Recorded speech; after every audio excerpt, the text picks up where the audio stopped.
The Luo community. Is the Luo community or the Luo tribe superstitious? Have you ever asked yourself why people always say that the Luos are superstitious? The Luos have too many traditions. Well, I need to tell you something. The Luo community is one of the most misunderstood communities from this side of Africa.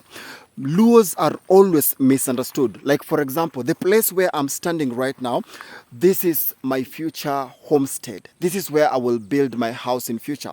And I need to tell you guys something about Luo tradition. Do you see how this place is big? The day that I will decide to start my own family in this place, which is very soon, I cannot just build my house kwa any corner of the compound. I cannot just build my house in any corner of this field. If my gate will be on that side, it means that my house has to be here. The door of your main house has to face the gate. So when you tell people such things, they say that, mkona traditions mingi sana, you have too many traditions and you guys are superstitious. But you know something about the Luo community?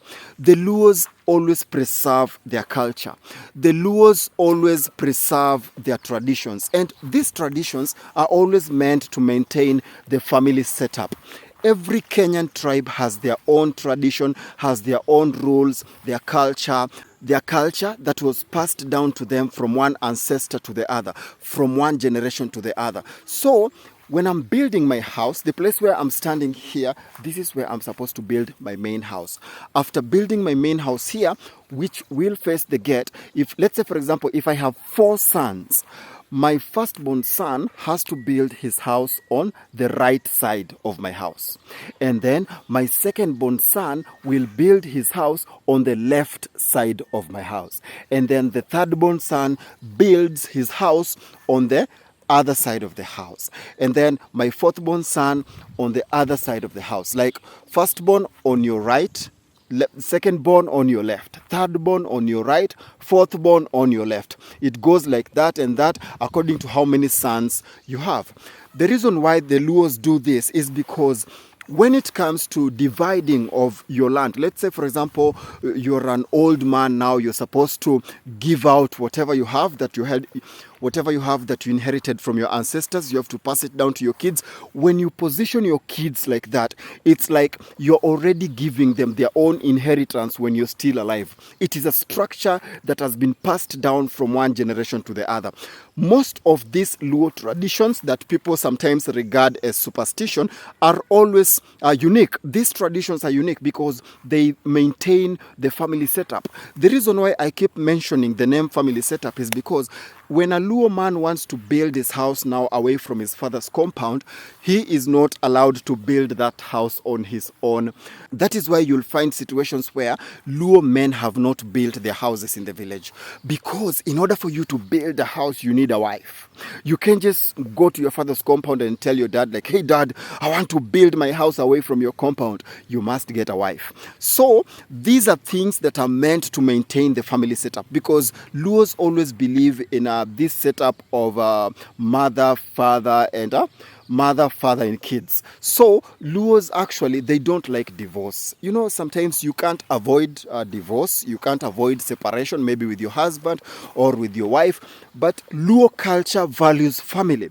That is why even if you follow up Luo tradition, you will realize that everything that goes along that structure or the pyramid that kind of just makes Luo tradition to be unique, it gives room to your wife, to your sons, to your husband, and all that.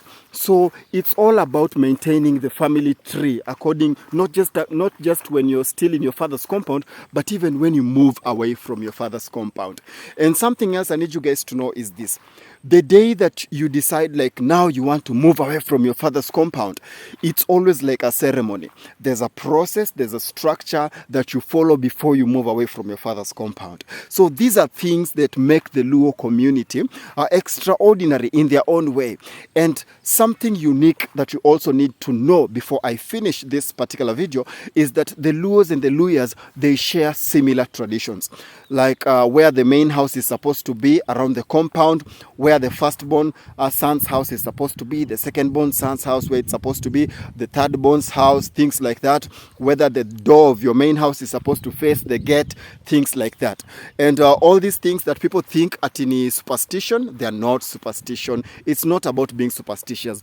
It's all about maintaining your family setup. It makes it so easy even for your parents to divide land, to divide their wealth, because it is a structure. It is a structure that was set from our ancestors, and we have followed it as the Luo community up to now. So the next time you visit your Luo friends back in their village, you're actually visiting a very unique community. Ask them questions about how they marry, how they move from their father's compound, and you will learn so many things about the Luo community. So have a nice day, take care, and see you guys in my next video.